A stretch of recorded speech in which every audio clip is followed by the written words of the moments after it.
What's up, y'all? Welcome back to What the OTPF. I'm Allie. I'm an occupational therapist and owner of the Good Life Occupational Therapy. Today, we are talking about part 2 of process, the intervention stage. Last week, we talked about the evaluation process. So if you haven't looked at that, go back and see it. There are also all of the domain videos before that as well to complete the whole repertoire of the series. We are almost done here, and then I will probably branch off a little more on occupation, but we'll see. So, intervention. I just picture like the SpongeBob magical rainbow hands. Intervention. You've done your eval, now you have to implement it. Intervention is implementation. And what does that mean? What does it look like? It means all the goals that we took and we developed, we are now putting them to work, or putting them into action, I should say, by doing work. So whether that is going to now be exercise or an activity or that specific occupation, like getting dressed, task-based intervention.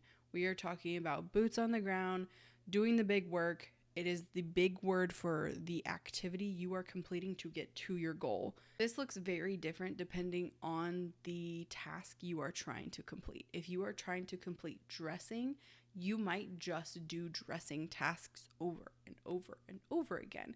However, if the underlying issue with your dressing is that they're not strong enough, then you might be doing strength-based tasks first and then touching back in on the dressing component later. Really what's important for intervention is being creative enough to realize when something is too easy and when something is not hard enough, or too easy or too hard.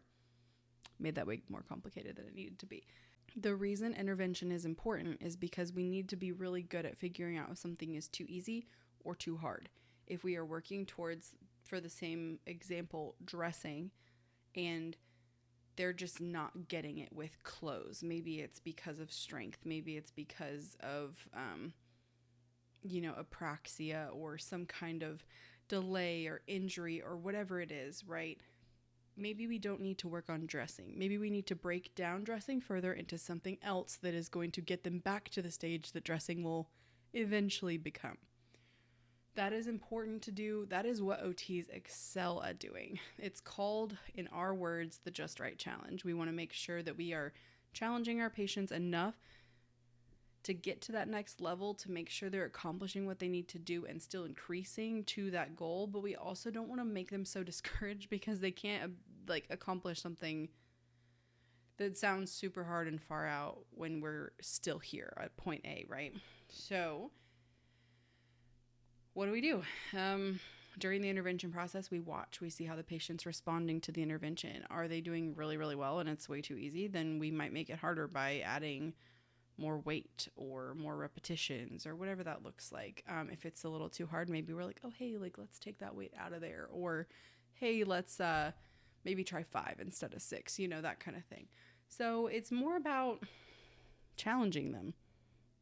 Putting an intervention to use is challenging the patient to complete something successfully so that we can keep grading it up until we complete the overall goal that it's attached to.